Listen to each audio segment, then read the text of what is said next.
Warm welcome to yet another discussion on GATE Electronics and Communication, network related papers. Here we are checking GATE 2012 Electronics and Communication paper. Moving to the first question. In the following figure, C1 and C2 are ideal capacitors. C1 has been charged to 12 volt before the ideal switch S is closed at t equal to 0.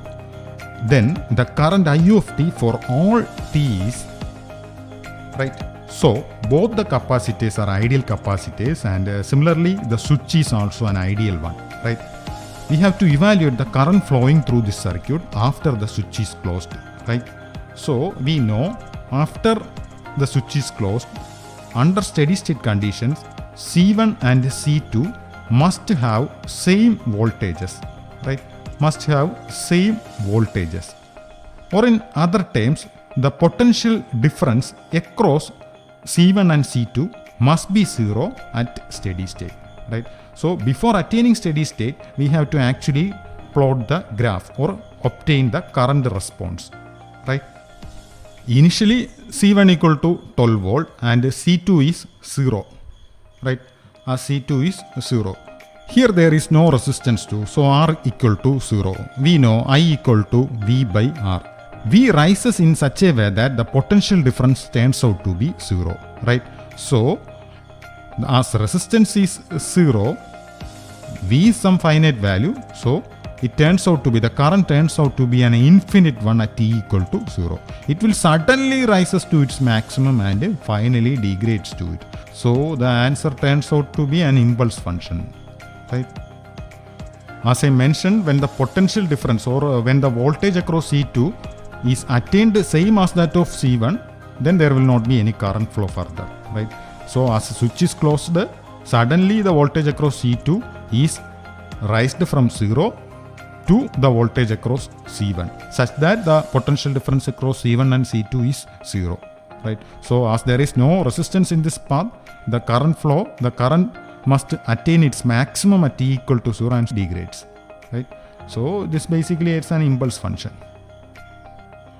Moving to another one more question. The average power delivered to an impedance 4 minus J3 ohm by a current 5 cos 100 pi t plus 100 ampere is, right?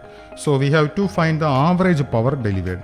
We know average power is related as half into real part of V into I complex 1.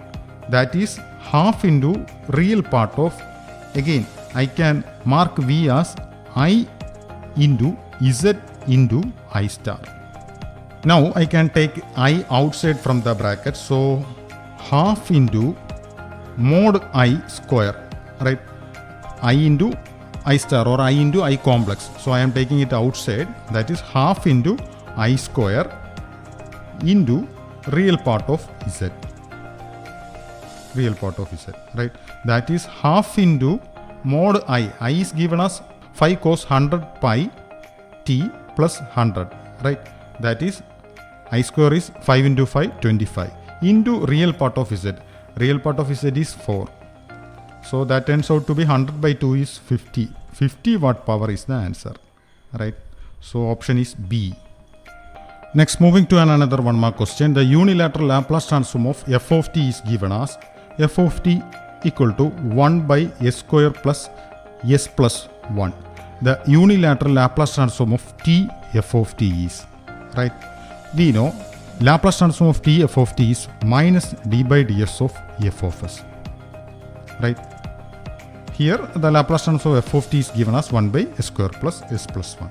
So first of all we can calculate the derivative of f of s. F of s is given, so d by ds of f of s equal to s square plus s plus 1 into derivative of 1 is 0 minus 1 into derivative of this term, that is 2s plus 1 divided by s square plus s plus 1 the whole square. So that is minus 2s plus 1 by s square plus s plus 1 the whole square. So the answer, so we have to evaluate TF of t. TF of t is actually negative of what we obtained. So that is Laplace transform of TF of t is 2s plus 1 divided by s square plus s plus 1 the whole square. So the answer turns out to be D, 2s plus 1 divided by s square plus s plus 1 the whole square. Moving to another question, the impedance looking into nodes 1 and 2 in the given circuit is, right? So we have to evaluate Thevenin impedance between the points 1 and 2.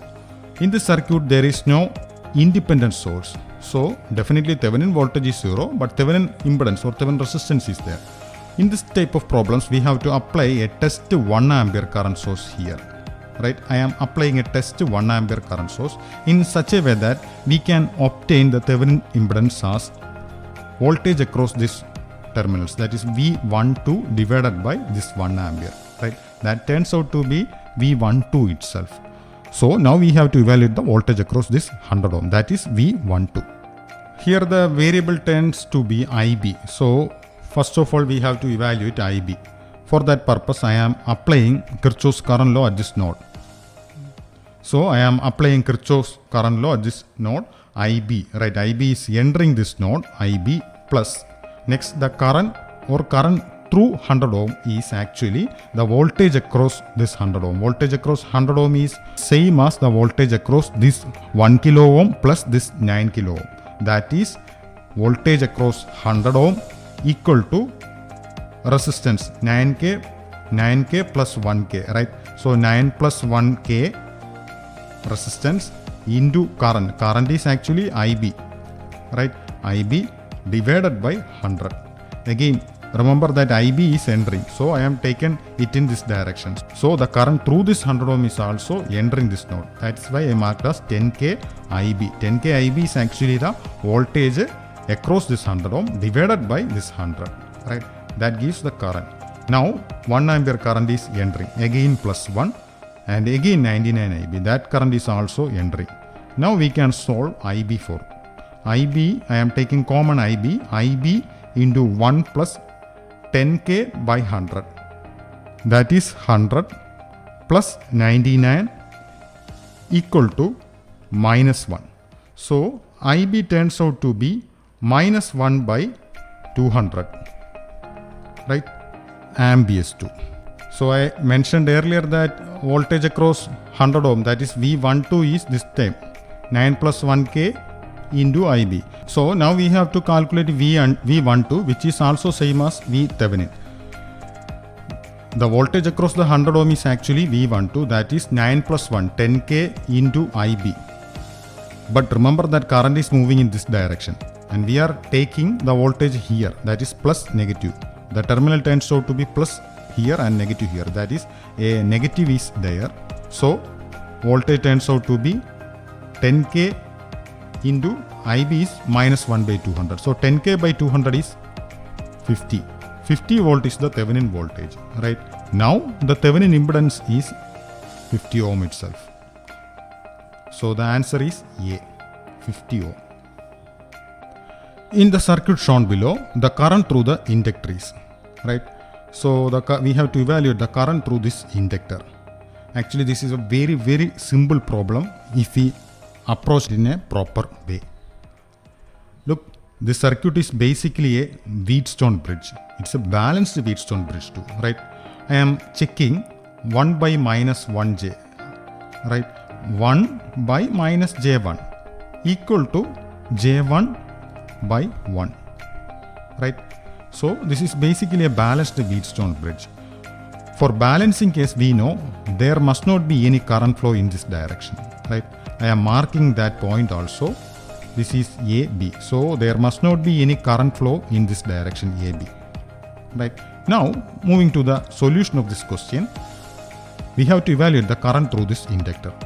That means the applied current, here it is marked as 1 ampere current, or again I can redraw this figure also, 1 ohm J1, actually no need of it, but for explanation purpose I am drawing this one. During examination you can directly work out this. So the circuit turns out to be it in this way. A 1 ampere is here, same 1 ampere is in the bottom half also. 1 ampere and 1 ampere. No current enters to this path. So the applied 1 ampere current, right? This 1 ampere current is moving in this direction. So at this point 1 ampere current is entering. So 1 ampere, we have to evaluate the current flowing through this J1. So 1 into opposite branch resistance. This is minus J12. So 1 into 1 minus J1 divided by total resistance. Total resistance is minus J1 plus J1 cancelled. So 2 only, right?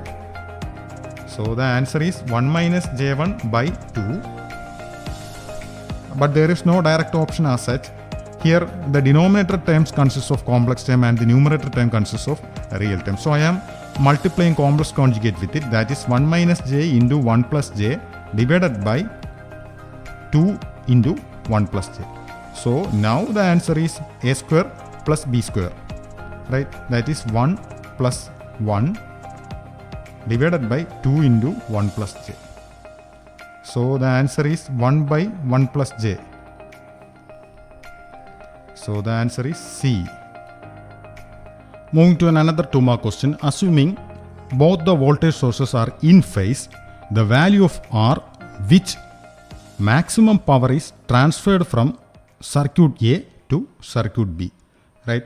So for maximum power transfer from circuit A to circuit B, we have to evaluate this resistance value, right?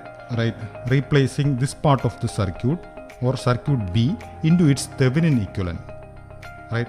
So first of all, we can evaluate the Thevenin equivalent circuit for this circuit B. Now Thevenin voltage in this case is 3 volt itself, right? As it is the voltage drop across these 2 points A, B, right? As resistance R is open circuited at one terminal, there is no current flow. So the Thevenin voltage is 3 volt itself. Now Thevenin resistance. For calculating Thevenin resistance, we have to deactivate or destroy the voltage source. For destroying the voltage source, I am maintaining a short circuit that turns this capacitor out of the figure. Now only one resistance is there, that is R itself. Now I can draw the equivalent circuit here, that is a 2 ohm and another resistance R, which is contributed from the circuit B, and we have to evaluate that value also. Thevenin voltage is 3 volt and again here a 10 volt is there plus negative. This is alternating to, and again this is also alternating to, right? Now we have to calculate the maximum power delivered from circuit A to circuit B. For that, we have to first of all find what will be the current flowing in this circuit. So I am marking current as it is alternating, small I equal to voltage difference 10, negative plus, plus negative. So opposing, that is 10 minus 3 divided by total resistance, that is 2 plus R. The transferring power must drop across this resistance and also at this voltage source. So power transferred equal to, at this resistance, I square, I is evaluated, I square into R plus power dropped across this 3 volt is 3 into I. Now I am substituting the value of I, that is 7 by 2 plus R the whole square into R plus 3I. Again I is 7 by 2 plus R, right? For maximum power transfer, we have to take the derivative of it with respect to R and equate to 0, right? So again simplifying the power transferred equal to, denominator side I am making 2 plus R the whole square as common. So this time 49R plus 21, 3 into 7 is 21, 21 into 2 plus R, right? Now I can again simplify 49R plus 21R. 49R plus 21R is 70R. So this is 70R. 70R plus 21 into 2 is 42. So 70R plus 42 is this part, right? Now I am taking derivative with respect to R. So dP by dR equal to 2 plus r the whole square into 70, right, minus 70r plus 42 into derivative of the denominator term, that is 2 into 2 plus r into 1. And I am not writing the denominator part because we are only interested in calculating it to be 0, right? So I am writing only the numerator part. That turns out to be 2 plus r, and applying numerator term equal to 0, 2 plus r square into 70 equal to 70r plus 42 into 2 into 2 is 4, 4 plus 2r, right? So again expanding, 4 plus r square plus 4r into 70 equal to, I am taking common 7, right? 7 from this term and similarly 2 from this term. So taking common 7, 10r plus 6, right? From here I have taken 2 common, so into 2, 2 plus r. So 70 by 14 is 5. So here a 5. That is multiplying 5. So 20 plus 5r square plus 20r minus 10r into 20.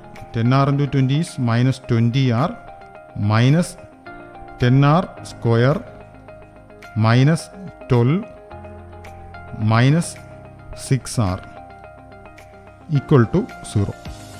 Simplifying, we obtain the expression as 5r square plus 6r minus 8 equal to 0. From that, r equal to 0.8 ohm or minus 2 ohm. But minus 2 is not a possible one here. So r turns out to be 0.8 ohm. Right? So the answer is 0.8 ohm. If VA minus VB equal to 6 volt, then VC minus VD is, right? So I am marking VA minus VB is 6 volt. So plus negative 6 volt here. It is the voltage across this 2 ohm. We have to evaluate VC minus VD. So this is also a tricky question too. If we simplify this part, again we have to simplify this part. This is a complex one too. But there is an alternative one here. I am actually converting this part into Thevenin equivalent. Similarly, I am also converting this part into Thevenin equivalent, but not calculating the values. There is no need of calculating the values. For explanation purpose, I am marking it in this figure, 2 ohm. Now a Thevenin resistance, I don't know its value, it is RTH1. Similarly here also plus negative VTH1. Next, a 2 ampere current source is here.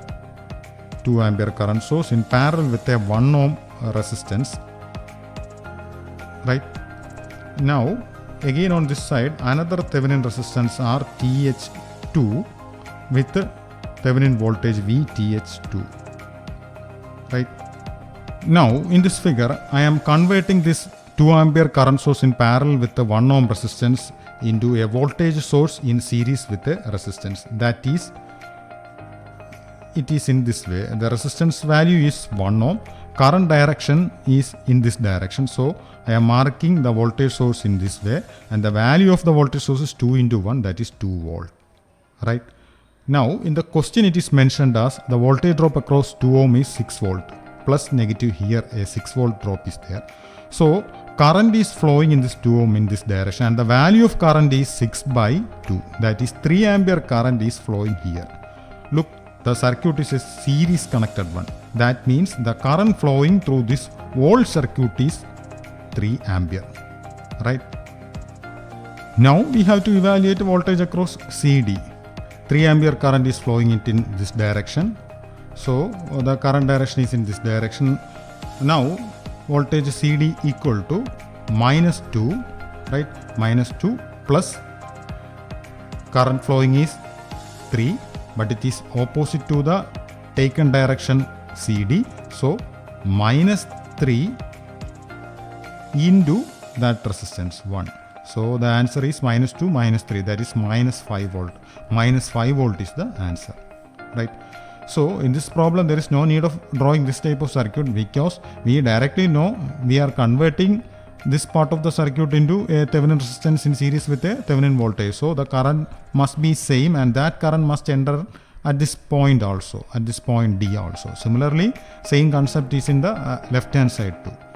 So anyway, the answer turns out to be minus 5 volt. Moving to a 2-mark question. It's a common data question.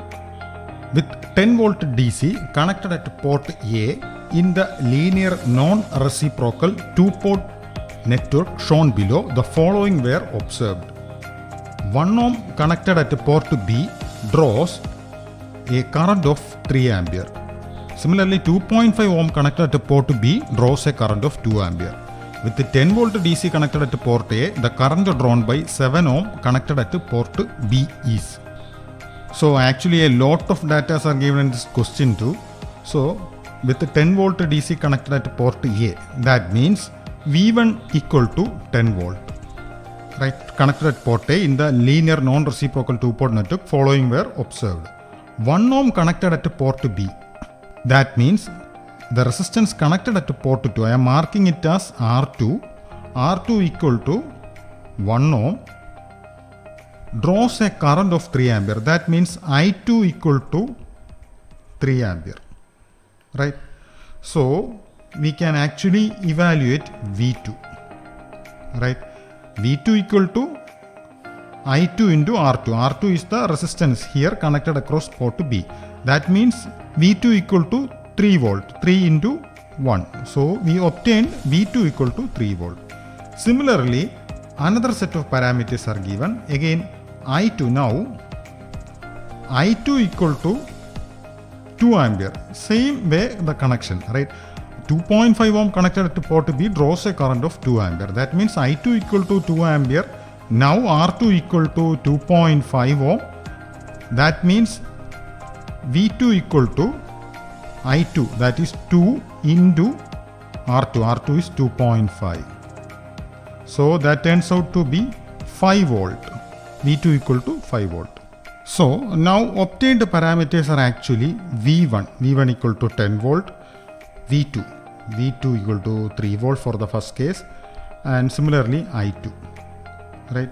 So from 2-port parameters, actually here we are given V1, V2 and I2, right? V1, V2 and I2. From this set of parameters, I can easily write I2 equal to Y21 V1 plus Y22 V2, right? So from first set of data, I can write 3 equal to, right? 3 equal to Y21 V1. V1 is 10 volt. So Y21 V1 plus Y22 V2. V2 is 3. Similarly, from second set of parameters, I obtained 2 equal to Y21. Again, V1 is 10 plus Y22. V2 is 5. Right? Solving these equations, I obtained Y21 equal to 0.45 and similarly Y22 equal to minus 0.5. Now, with the 10 volt DC connected at port A, right? So again V1 equal to 10 volt, the current drawn by 7 ohm connected at port B is. So in the question, V1 equal to 10 volt, that is again similar to earlier case, the current drawn by 7 ohm. So R2 equal to now 7 ohm. That means V2 equal to I2 into R2, right? We have to evaluate actually the current drawn I2. We have to evaluate this parameter I2. So using this expression I2 equal to, now we have obtained Y21, that is 0.45 V1. V1 equal to 10 plus Y22. Y22 is obtained as minus 0.5. Minus 0.5 V2. V2 equal to I2 into R2. R2 is 7. Right? So moving this term to left hand side and taking common I2, I obtained 1 plus 3.5 equal to 0.45 into 10 is 4.5. So I2 turns out to be 1.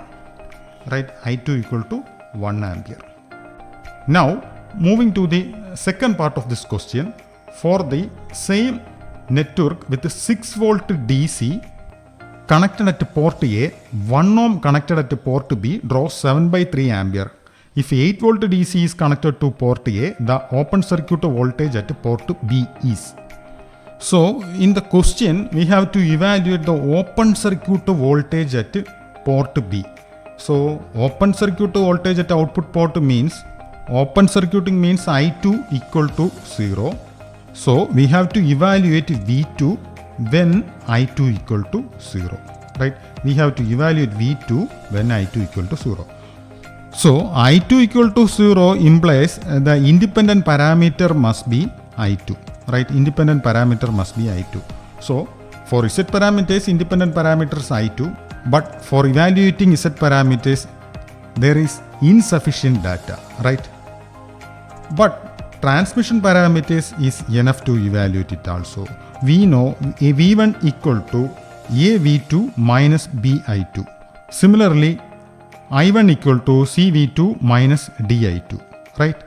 So taking this expression, right, when I2 equal to 0, right, I2 equal to 0, we obtain V2 equal to, right, V1 by A. Right? So or marking here also, I2 equal to 0, we obtain V1 equal to A V2. From that we can write V2 equal to V1 by A. So if we know A and B, or if we can evaluate A and B, we can easily evaluate this open circuit voltage at port B. Right? From this set of values we can evaluate A and B. For that I can use these expressions. So V1 equal to 10 volt, 10 equal to A into V2, A into V2. V2 is obtained as 3. So A into 3 minus B into I2. I2 for transmission parameters turns out to be negative. So B into minus 3. This is equation 1. Similarly, using second set of parameters, I can obtain another expression too. Again V1 equal to A V2 minus BI2. V1 equal to again 10 volt, right? V1 equal to 10 volt. 10 equal to A into V2. V2 for the second case is 5 minus B into I2. I2 is again minus 2. So solving these two set of expressions, I obtained A as 10 by 9 and similarly B as 20 by 9. Right? A equal to 10 by 9 and B equal to 20 by 9. Now we can evaluate the open circuit voltage at port B. Again, the open circuit voltage at port B in terms of ABCD parameters is V2 equal to V1 by A. Right? V1 is given in the question. So V1 equal to, if 8 volt DC is connected to port A, so V1 equal to 8 divided by A. A is 10 by 9 or into 9 by 10. That means 8 into 9, 72 by 10. So answer is 7.2 volt. From the options, we have to pick this one, B equal to 7 volt. The most common mistake usually students make is when we have to evaluate the open circuit voltage at port B, they used to take this expression, right? That is V2 equal to I2 by, right, V2 equal to I2 by Y22 for V1 equal to 0, right? Actually, we obtain this expression when the input port is shorted, right? Here it is mentioned as open circuit output voltage or open circuit output port. That means whenever open circuiting current turns out to be 0. Similarly, whenever short circuiting voltage turns out to be 0. So this corresponds to actually when input port is short circuited, the output voltage V2, right? Here it is asked to evaluate the open circuit voltage at port B, right? That is the difference. So for more gate tutorials, subscribe my channel. Now I am signing out till we meet again with another gate paper. Thank you.